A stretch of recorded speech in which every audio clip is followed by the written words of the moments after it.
Okay, good evening, everybody. Good evening, and welcome to the weekend Q&A. And we are going to get started pretty much here right away. I intend to keep you no longer than 30 minutes, as always. Maybe even shorter than that tonight. We need to get back to getting ready for tomorrow.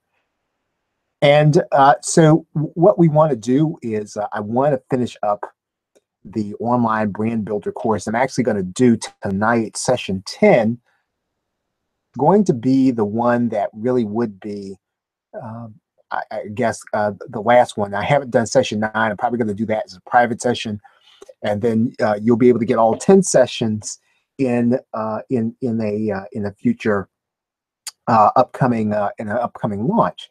So let's go ahead and let's get started. Now, of course, if you have any questions, I want you to feel free to go ahead and just write them there in the box.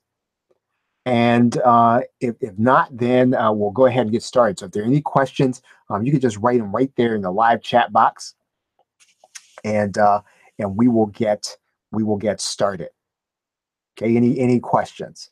And it doesn't have to be necessarily on the subject. It can be on anything that you're trying to do with PLR or your business. That's sort of what the weekend Q&A is about. I'm happy to take your questions. And if not, like I said, I'm gonna plow through. I'm gonna plow through this. I do want to let you know that tomorrow at 2 is when I will introduce to you the next PLR, and it is Quicken Home and Business. I just finished up the last video today, and I'm really excited about this. Now, this is going to be for your customers that are in the U.S. and Canada primarily. And Quicken is a program that you can only use in those places. But you've got a huge market of people who are going to be in need of that program. And basically, what I'm going to be showing your clients how to do is how to just put together a financial statement based on their activity, right? So we'll get to that here in a minute. So let's go ahead and get started here tonight on tonight's session, if there are no questions. We have been doing the Online Brand Builder Workshop, and the Online Brand Builder Workshop has basically been how to set up the online portion of your business for recurring income. And we have built the foundations for recurring income. We've actually gone through the process of building a membership site. Now, we didn't focus on any one membership script in particular, although in this course, we've skirted around using S2 Member, which is free. There are some other membership plugins that are free. I think there is also the WooCommerce plugin, and then there are some others also. If you're going to use a WordPress membership, you can, of course, use the cloud-based, any of the cloud-based services to do what we've been talking about here in this course. We have already talked about setting up your private coaching program. That was really a lot of fun. And really creating an expensive product or service. We went over why you need to do that, that even if you are new, even if you feel as if you're not ready, you need to come up with that program at every stage where you are in your business. And this is something that you and I need to revisit every single year, probably every 6 months, developing something that is probably going to be our top tier program. Everything that we can offer somebody, we need to go ahead and develop that product or service. We talked about that in a session. We talked about your marketing sequence and your autoresponder, putting that in there. We also talked about your first level product and your horizontal product funnel, how important that is, so that you have a product line, so that product line really does become your brand. When we talk about brand, we've said this the last couple of sessions, truly your brand is probably the last 2 or 3 products that you have created and launched and that are available to people, because that's what you're known by in the marketplace. And the more that you want to be known for a wider range of things, you probably want to make sure that you've got enough out there, even if it's not necessarily fully product launches, but at least product content, right? So again, think about where you want to be defined, and you want to make sure that you have a product showing people where you are on the subject, right? If you're If you're going to be in the blogging niche in terms of make money online, where are you with that blogging niche? What do you have available that I can go and buy from you? That anybody can go buy it from you. That kind of states your position, shows people where they can um, learn something specific about you about blogging. We talked about last week about building your opt-in. Actually, Thursday we talked about the opt-in piece and creating content to attract the right people into the funnel. And we have worked backwards in the course because we wanted to begin with the end in mind. So we will actually be talking about one more thing, but this is, for the most part, this is going to be concluding the entire series, and this is going to make 10 sessions. So let's kind of conclude on what I believe to be a positive note. You may be overwhelmed by how much you feel like you have to do. You may be overwhelmed with the fact that getting started with building recurring income before you may have established yourself in the marketplace may seem a little daunting, but I hope to bring that to your level today, at least where you feel like your level. Most people are really a lot farther advanced than they think they are. And most of it really is, I think I said this last week, most of it really is getting out there with what makes you unique. You probably have something already that the marketplace is wanting. You can get out there with it. And I'm going to talk about doing that in a way that's going to be consistent with the market and not necessarily consistent with trying to imitate other people. So one of the things that really, I think, from having talked to the people both in the Ultimate Insider group or just people in general, is that they kind of feel like that they're not they don't have the right platform, or they're not the right personality. And because so much of what we see is in social media, and so much as what we see is what's being launched. And what I want to tell you today is about establishing yourself. Neither one of those things are necessary. Let me kind of drink here.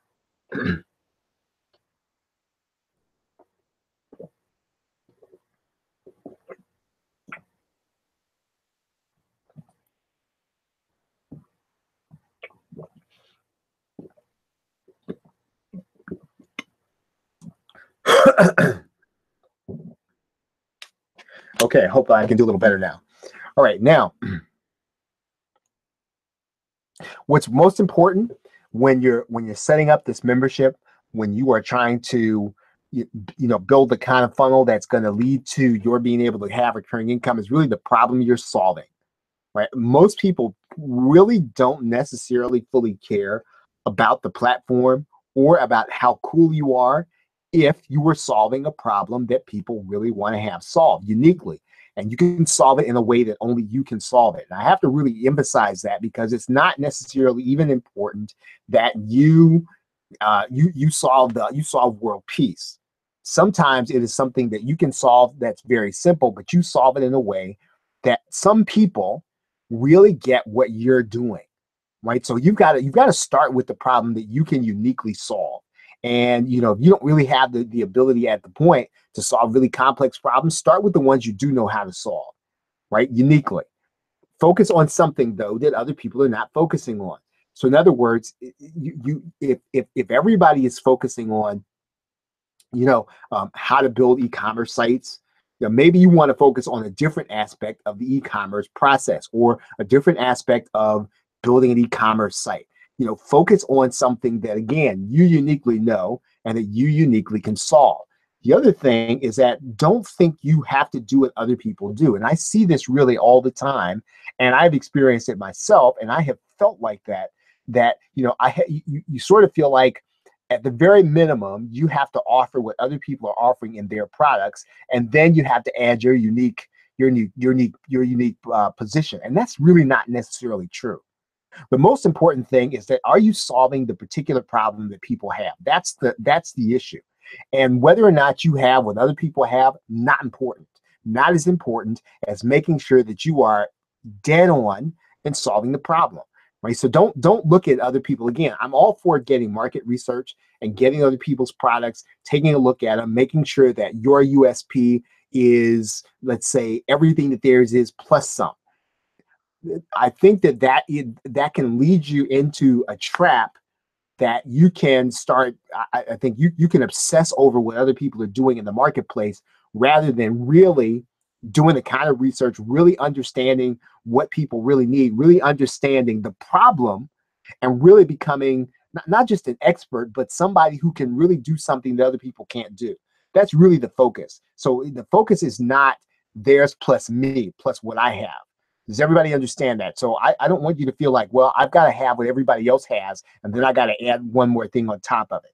And again, I've heard that, and I think it works to an extent. I don't think that it works in the long term, right? The clone method is what I call it. So you clone what somebody else has, and then you add something unique on top of it. I think that leads us into some of the wrong directions because, number one, most of us cannot offer what somebody else offers as well as they offer it anyway.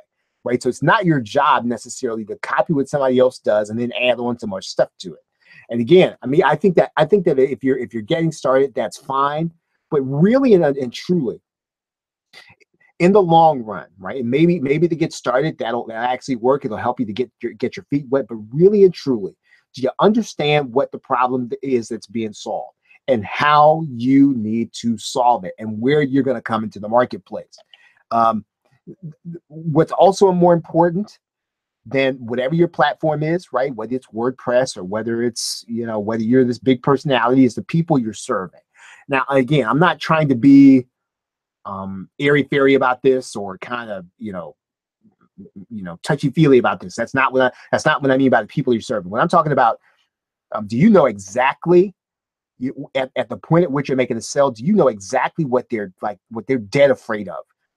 Right? What are they dead afraid of? And really and truly, if you can sort of get at that in this process, not only will you have the opportunity to sell to them, you'll have the opportunity to serve them because you're going to help them to get over the fear, whatever it is that they're actually dead scared of.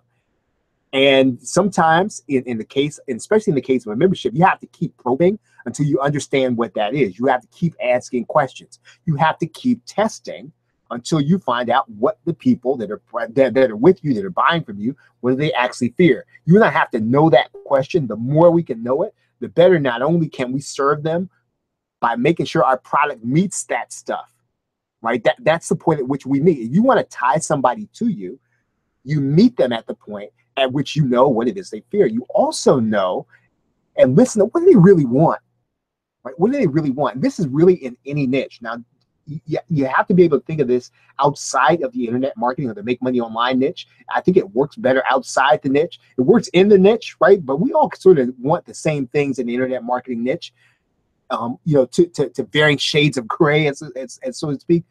But we, for the most part, have all of these different levels of things that we want. And if you can kind of understand that in another niche, you can help people to get it. Also, get connected to people, right? Get connected to people. And I don't know whether that means on social media. I don't know that, right? I think that if you can in fact, here's what I'm going to tell you. And this is just based on my own opinion. Try to connect with people outside of social media. And I know that's hard to do, but if you can get people to sort of write back to you and talk to you and engage with them, I think social media is very noisy. And what happens is sometimes, and again, I'm gonna have to cut out and kind of I'm losing my voice here.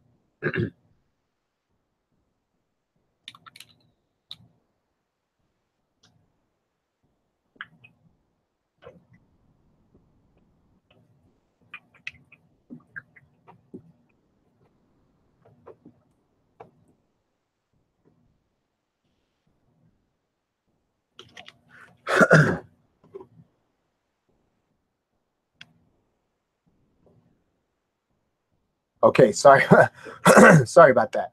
Okay, get connected. And again, my feeling is you really want to try to connect with people outside of social media if you can. And lastly, I mean, probably the most important thing in building this community, excuse me, is going to be the proposition, right? Ultimately.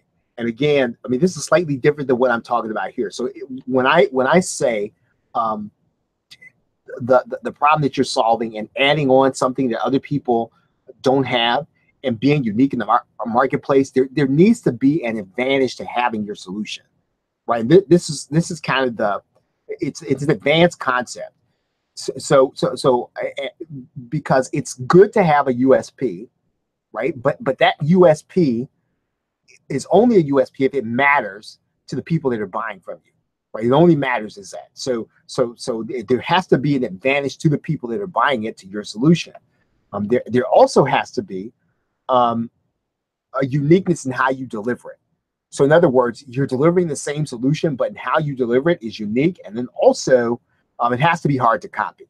So in other words, it can't just be that you have something that, everybody else can kind of come in right behind you and do the very same thing. One of the things I really, at this point, when you start talking about a membership, this is very important. You always have to be developing your next USP. Right? Your next USP has to be in development. There has to be something that you're always developing uniquely, even though you may have people inside of a membership. And this really does involve reading and studying in the niche. Right? And I don't necessarily know if there's a shortcut to that. Right? Again, if you're not going to be a personality, and this is for those of you who are not going to be big personalities, right? And that is something that I kind of sympathize with you on, because that's not me either, right? I'm not a big personality, and so what I try to do is to make sure I'm going to be, when it comes to the particular niche I'm in, I'm just going to be the most knowledgeable, right? And I'm not going to try to outdo somebody in being the funniest. I'm not going to try to outdo somebody in being the loudest, or even the best of anything. But here's where I can compete, where you can compete, and where anybody can compete. When you break down your sub niche, right? When it comes down to a real sub niche, there's a handful of people who go to all the conferences. There are a handful of people who go to all the webinars. There are a handful of people who understand the niche. Now, I'm not talking about going to all of the webinars in internet marketing and getting sold to. It's not what I'm talking about. What I'm talking about is you're going to be on the calls where there's probably not going to be anybody like you, and you are really good. I mean, a lot of what you're going to be doing is taking notes. Some of what you're going to be doing is not going to be relevant in the marketplace right now, right? More than likely, if you had been, let's say, I'd say, I don't know, maybe 18 months ago, right? Most, if not all of us, should have been on virtual reality webinars, right? Not because we were going to be doing, because that's where the market, it's just about there, right? Everything that we're doing now in 2D is probably going to be done in 3D, and it's probably soon going to be done in augmented reality. We probably needed to have been there 18 months ago.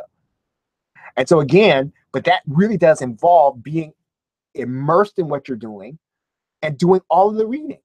And information overload, and I talked about this last week, really only happens when your niche is not narrow enough, right? If you're overloaded with information, it's not because there's something wrong with you. It's not even because the internet age is moving too fast and it's just too much out there. That's really not it, folks. The only reason that you have information overload is probably your niche is too big. You're trying to attempt to get something and you're getting everything, and you don't really know what to filter out, and you're not filtering, right? And how do I know that? Because I'm preaching to the choir, right? And the only way that you do that, the only way that you rid yourself of information overload, is narrow down the niche. Now, for a while, what that means is you might necessarily be searching for the customers, right? At some point, you might have to broaden out the niche until you find out where your class of customers are, but you're not going to find them by trying to be everything to everybody and knowing everything. You can find them if you know everything about a little bit about your sliver, and you become the person that's producing prolific amounts of content on something that's relevant in a really, really, really, really tight niche. What could happen is the market may catch up with you, right? This is what you'll probably find. You might find that if you become that person who reads, studies on a particular sliver of the niche, you might become that person that the market will have to catch up with you. That's the place you want to be, right? Because, I mean, that's when you have a USP that's natural. It's organic. You don't have to make it up. Eventually, you will have to continue to do that, I guess, in order to develop. But again, you and I should always be developing the next USP that we have. And this is also important. And you cannot be so busy doing stuff that you're not in the position to grow, right? And this is something that's a struggle for all of us because there's so much to do. There's sales pages, there's copy, there's outsourcing, there's managing, there's marketing, there's managing the team, there's being on social media. None of those things necessarily grow you up, right? And again, being the most well-informed doesn't make you the most enlightened. And so at some point, you and I have to be enlightened as well as informed. And in fact, if I had to choose between the two, I'd rather you be enlightened than informed. Because when you're informed about every little thing that comes down the pike, all that means is that in 3 months, right, it's going to be something totally different. If you know the news about everything, if you know the latest and the greatest, that's not necessarily cutting edge. A cutting edge idea really does take being enlightened to understand what's happening in the niche. And that really probably is going to happen inside of a book. It's probably going to happen inside of a conference. It's probably going to happen in a webinar that nobody's on, not getting sold to. And so you can't be that person if you're constantly doing. You can't be that person if all that you do is kind of be out market, talking. Again, I'm all for that, but at some point, as an information marketer, right? As an information marketer, if you're going to be the kind of person that, again, can give, right? Can give out of the overflow of who you are, you have to be taking something in, right? You have to be, and it has to be the kind of thing that really will benefit the people that you're going to be serving, right? So again, please, this is, it's kind of a forgotten point, but it's important. You cannot be so busy doing stuff, right, that you don't grow.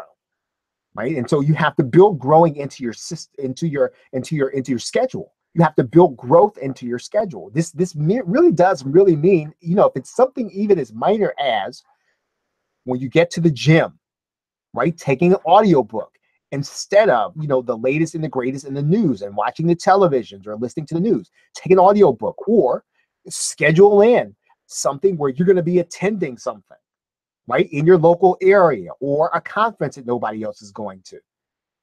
It is vital that you and I continue to grow if we're going to be information marketers and we're going to be giving out more than we're taking in.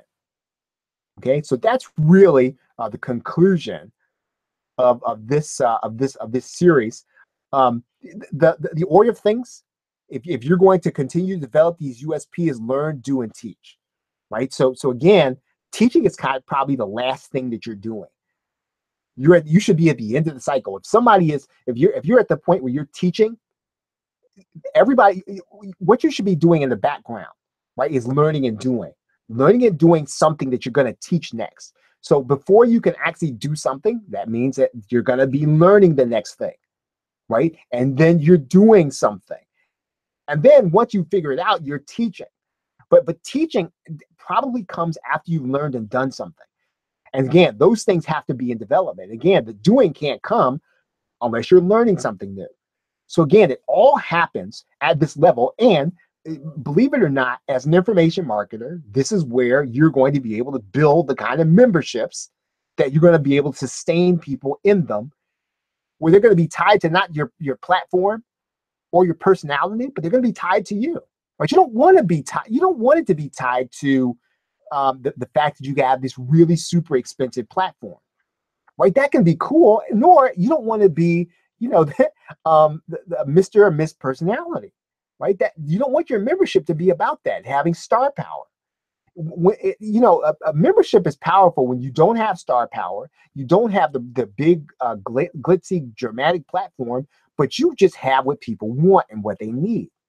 And if you and I are in the sub niche, learning and doing the very next thing, getting ready to teach the next thing, almost guaranteed you're going to be able to have the kind of membership people want to be involved in, right? Almost guaranteed, right? I can't guarantee anything, but almost guaranteed.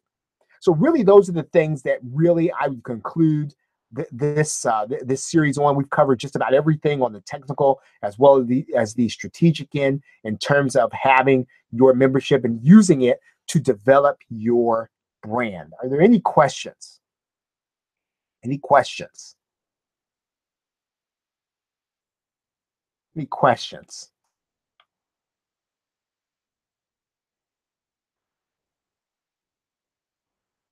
Well, I hope this has been helpful for you tonight. If you have not picked up the webinar PLR, make sure you do that tonight. You can get that at superfastactionbonus.com/webinars. And also tomorrow morning, right, at 9 a.m. Eastern Standard Time, you can pick up the new PLR. Again, this is going to be for your customers in the US and Canada. If you have customers in those areas, you'll be able to use this product to sell to them where they'll learn how to use Quicken. You'll be able to pick that up tomorrow morning at the plrshow.com/new. That's 9 a.m. Eastern Standard Time tomorrow. And I will be coming on. I'll be coming on tomorrow at 2 p.m. Eastern Standard Time to tell you about it. So tomorrow at 2 p.m. Eastern Standard Time, you can join me on the live show. And I'll be there to kind of walk you through the mind map, show you what's involved in the show, and hopefully answer any questions that you might have there at 2 p.m. Eastern Standard Time. But once again, if you feel like, well, I don't really want to, I don't want to do this and then end up paying the higher price or whatever the case is, then what you can do is you can actually pick this up at the plrshow.com/new. Okay, so thank you very much, everybody. Appreciate you all being here tonight. Have a great night and a pleasant tomorrow. Take care.